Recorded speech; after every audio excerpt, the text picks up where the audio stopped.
Episode 31. பார்வை ஒன்றே போதுமே. மிஸ்டர் அண்ட் மிஸ் கதைக்களத்துக்குள் போகலாமா? வாருங்கள். காரில் இருந்து இறங்கினாள் அவள். அவன் அருகே மெல்லன நடந்து வந்தாள். அவளை பார்த்த பிரணவ், என்னங்க திரும்பி சாரி கேட்க போறீங்களா என்ன என்றான். அவள் தன்னுடைய பார்வையை அவன் கண்முன் நிறுத்தினாள். தன் உதட்டை மெல்லன மெல்லன விரித்தே இல்ல என்றாள். அப்போ இல்ல, இருட்டில் நிக்கிறீங்களே, உங்களை வெளிச்சத்துக்கு கூட்டி போகலான்னு நினைச்சு வந்தேன். நான் இருட்டில் இருக்கேன்னு உங்களுக்கு யாருங்க சொன்னா? உங்க கண்ணு இதோ என்னை பார்த்து சொல்லுது. அதான் என் கண்ணு உங்களை பார்க்கலங்க. ஏதாச்சும் ஆட்டோ கிடைக்காதான்னு தேடுது. கார் இருக்கும்போது எதுக்கு ஆட்டோவை தேடுறீங்க? எனக்கு ஆட்டோ போதுங்க. சத்த நகர்றீங்களா? Auto auto auto please. Auto வேகமாக அவனை தாண்டி சென்றது. அவன் கூப்பிடுவது ஆட்டோக்காரனுக்கு துளியும் கேட்கவில்லை போல். அதை பார்த்த அவள், இந்த இடத்துல ஆட்டோலாம் கிடைக்காதுங்க. அது ஏன் பிரச்சனைங்க? உங்க பிரச்சனை இல்லையே மேம். ஆட்டோவே கிடைக்கலன்னு வச்சுக்கோங்களேன், நான் ஓலா புக் பண்ணி போவேன். ஓலா கிடைக்கலன்னா லாரியில லிஃப்ட் கேட்டு போவேங்க. போய் உங்க வேலைய பாருங்க. ஏதோ அவசர அவசரமா ஓடி போனீங்க, பட் இப்ப வந்து கூலா பேசிட்டு நிக்கிறீங்க. உங்களை பார்த்த ஒரு செகண்ட் உங்ககிட்ட நின்று பேசாம மிஸ் பண்ணிட்டோமோன்னு எனக்கு தோணுச்சு. ஏன்னு தெரியல. இடிச்ச அந்த நேரத்துல உங்க கண்ணை மட்டும்தான் நான் பார்த்தேன். எதேச்சியா நீங்க இங்க நிக்கிறத பார்த்து என் கார் தன்னால ஓரம் கட்டிடுச்சு. அவ்வளவுதான். நீங்க நினைக்கிறது போல நான் மோசமான ஆள் இல்லை. ப்ளீஸ், எதுவா இருந்தாலும் எனக்கு பிரச்சனை கிடையாது. இப்போ நீங்க பேசுறதையோ நான் காது கொடுத்து கேட்கக்கூடிய நிலையில கூட நான் கிடையாது.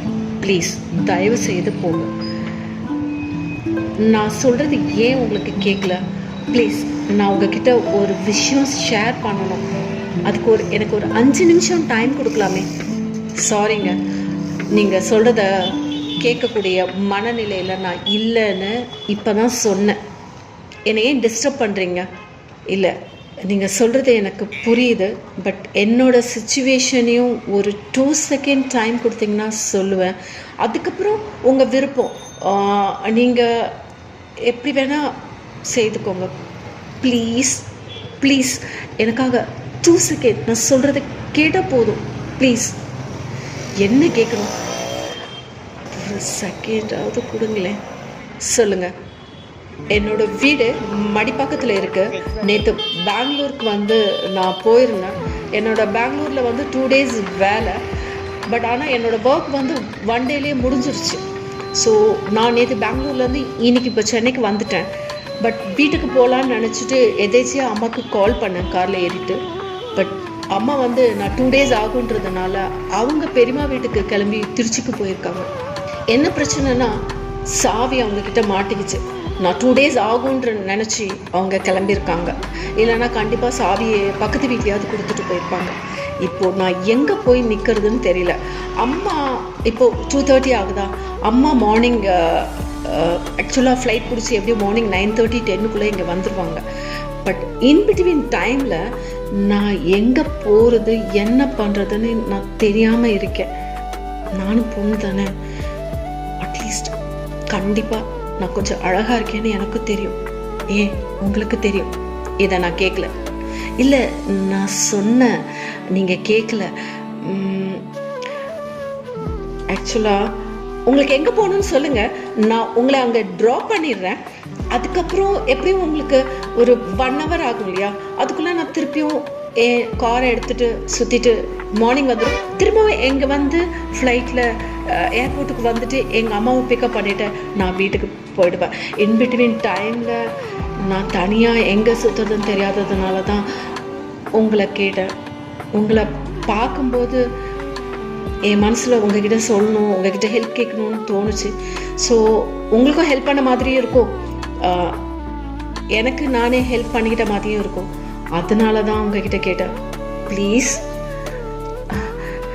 இப்போ உங்களுக்கு என் நிலைமை புரியும்னு நினைக்கிறேன். அதுக்கு நான் என்னங்க பண்ண முடியும்? நான் தான் இவ்வளோ நேரம் சொன்னேனே, நான் சொல்றதுக்கு எல்லாமே உண்மையை தவிர வேற எதுவும் இல்லை. ப்ளீஸ் என்னை நம்புங்க. நீங்க எங்க போகணும்னு சொல்லுங்க, உங்களை நாங்க ட்ராப் பண்றோம். ப்ளீஸ். இதுக்கு மேலேயும் என் மேல உங்களுக்கு நம்பிக்கை இல்லைன்னா ஓகே, நான் கிளம்புறேன் என்று சொல்லிவிட்டு கார் அருகே சென்றார். ஒரு நிமிஷம் மேடம் என்றான் பிரணவ். அவள் திரும்பினாள் சந்தோஷமான முகத்துடன்.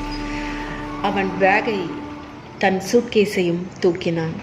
புன்னகைத்தபடியே வேகமாக சென்று காரின் டிக்கியை ஓபன் செய்தாள். அவன் வந்து தன்னுடைய சூட்கேஸையும் பேக்கையும் காருக்குள் வைத்து டிக்கியை மூடினான். அவள் வலதுபுறம் வந்து காரின் டோரை ஓபன் செய்தாள். அவன் உட்கார்ந்தான். அவள் இடதுபுறம் சென்று காரில் ஏறி உட்கார்ந்தாள். திரும்பி பார்த்த அவன், நம்பலாமா? சத்தியமா நம்பலாம். 5 இயர்ஸாக நான் காரை டிரைவ் பண்ணிகிட்ருக்கேன். என் மேலே உங்களுக்கு நம்பிக்கை இல்லைன்னா இந்த சாவியை உங்ககிட்ட கொடுக்குறேன், நீங்கள் கூட டிரைவ் பண்ணலாம், நம்புங்க. ஓகே என்றான். காரை ஸ்டார்ட் செய்தாள். நீங்கள் எங்கே போகணுன்னு சொல்லவே இல்லையே என்றாள். புத்தகத்தை ஓபன் செய்து தன் நிறுத்திய பக்கத்தில் இருந்து படிக்க ஆரம்பித்தாள் பாரு. அவள் மனதில் பட்டாம்பூச்சி கெட்டியாக ஒட்டிக்கொண்டு தன் சிறகுகளை மட்டும் அசைத்தபடி இருந்தது. அவளுக்கு மட்டுமல்ல, பார்வை ஒன்றே போதுமே நாவலில் வரும் கதாபாத்திரமான வர்ணிகாவிற்கும் அவ்வாறே இருந்தது. மொபைலை எடுத்தாள். மனது படபடத்தது. உள்ளங்கையில் வேர்வை துளிகள் அரும்பியது. கூலான ஏசி காத்திலும் நெற்றி வேர்க்க ஆரம்பித்தது. கண்களில் நரம்புகள் மெல்லன விரிந்தது. செவ்வானம் போல கண்கள் சிவக்க ஆரம்பித்தது.